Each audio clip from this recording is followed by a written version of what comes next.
বীরভূম জেলার ইলামবাজারে তৃণমূল কংগ্রেসের ডাকে রাজ্যের মন্ত্রী চন্দ্রনাথ সিনহার উপস্থিতিতে এক জনগর্জন প্রস্তুতি সভা অনুষ্ঠিত হয়।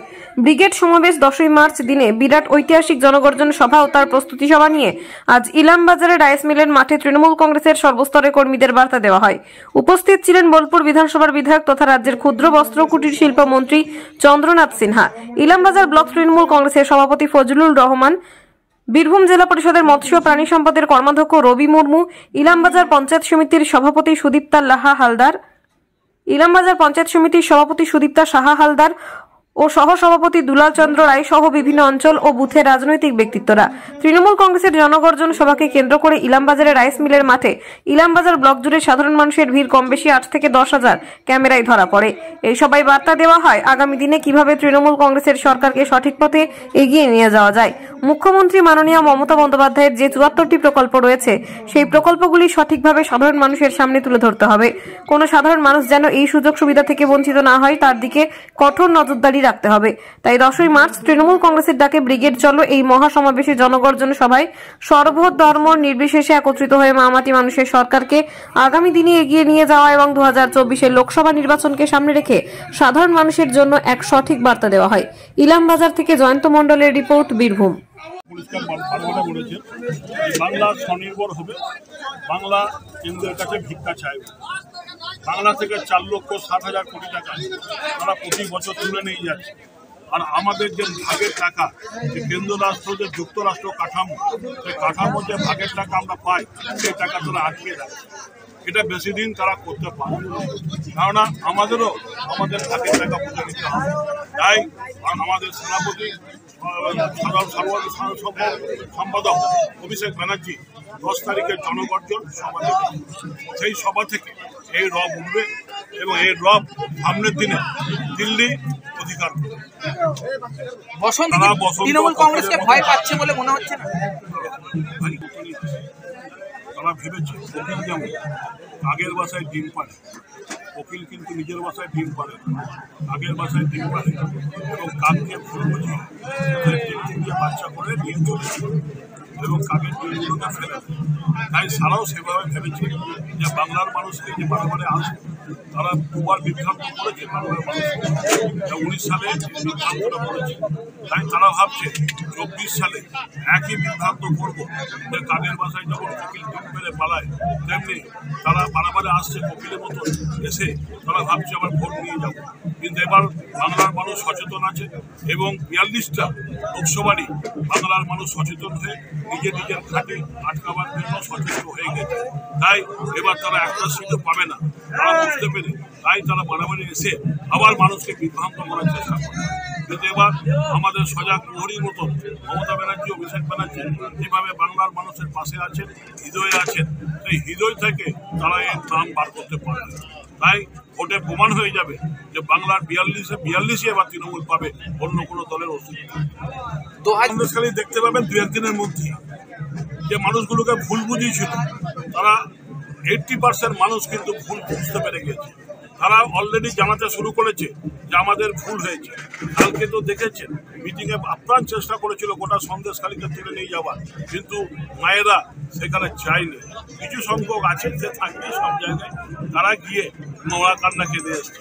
তাই সন্দেশখালীতে যে ঘটনা ঘটে তারা ভারতবর্ষে প্রচার করতে চেয়েছে যে কালকে কিন্তু মিটিংয়ে তারা ভারতবর্ষে 4,400টা নতুন সেন্টারে কালকে মোদীর ভাষণ প্রচার করেছে যে এই বাংলার দেখাবার জন্য।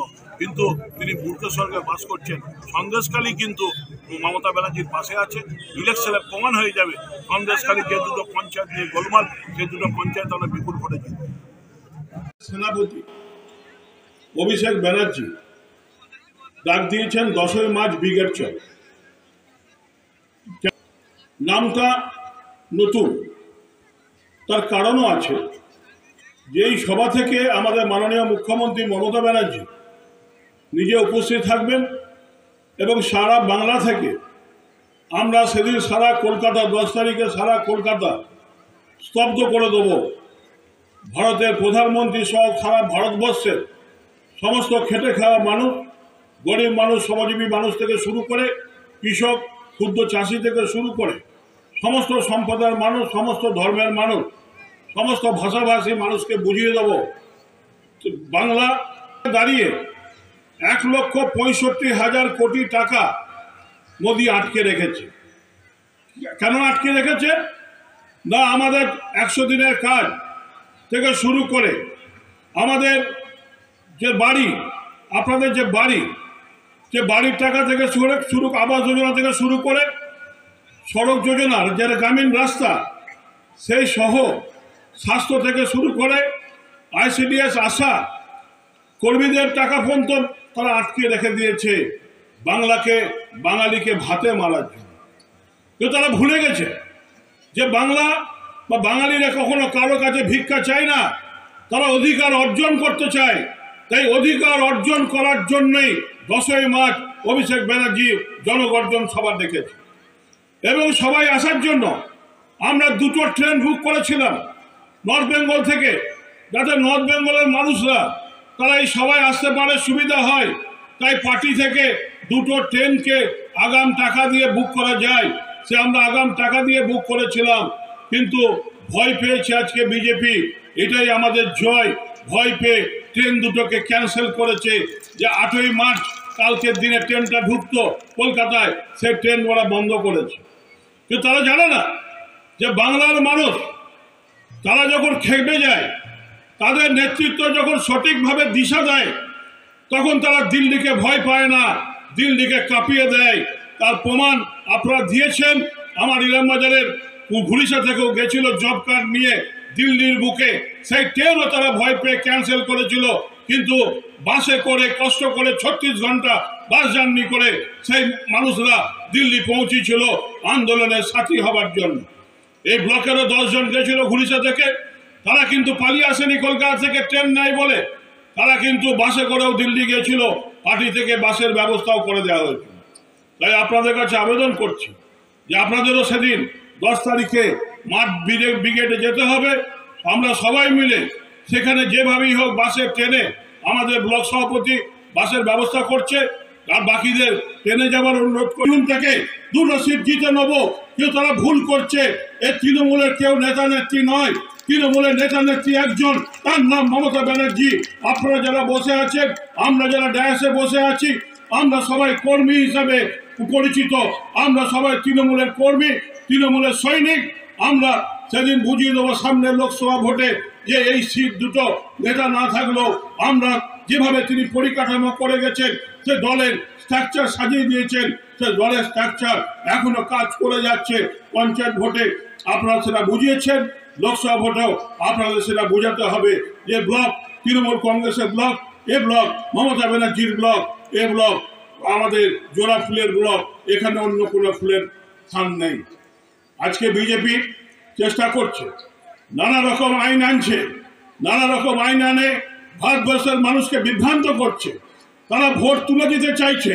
এ ভোটে যদি আমাদের যারা বসে আছে এখানে, আপনারা আমরা আমাদের সবার কিন্তু অস্তিত্ব সংকটের ভোট, যে আমরা ভারতবর্ষের নাগরিক থাকতে পারবো তো, আমরা বাংলায় বাস করতে পারবো তো, আমাদের জমি জমা বাড়ি এটা আমাদের নামে থাকবে তো, এই প্রশ্ন কিন্তু আজকে চলে আসছে। তারা NRC এর মাধ্যমে আপনারা জানেন 2 বছর 3 বছর ধরে তারা নোংরামি করে যাচ্ছে। তারা NRC চালু করার চেষ্টা করছে, আইন তারা পাশ করিয়ে নিয়েছে গায়ের জোরে। তাই সেই আইনকে তারা বলবৎ করার চেষ্টা করছে। এবং আপনারা শুনেছেন কিছুদিন আগে অনেকের আধার কার্ড তারা বন্ধ করে দিয়েছিল। আধার কার্ড বন্ধ করে দেওয়া মানে হচ্ছে তারা আর ভারতবর্ষের নাগরিক নয়।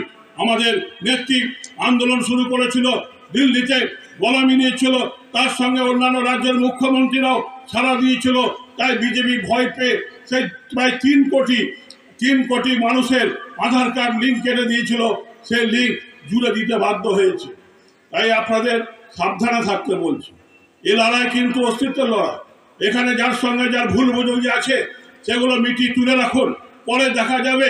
কিন্তু আজকে যদি আমরা এখানে রেজাল্ট করতে না পারি, তাহলে কিন্তু আমাদের অস্তিত্ব সংকট হবে। তাই যেভাবে প্রতিটি ইলেকশনে আমাদের ইলামবাজার ব্লক থেকে তৃণমূলের পক্ষে রেজাল্ট হয়, সেই রেজাল্ট কিন্তু আমাদের সবাইকে করতে হবে, সে দায়িত্ব আমাদের সবাইকে নিতে হবে।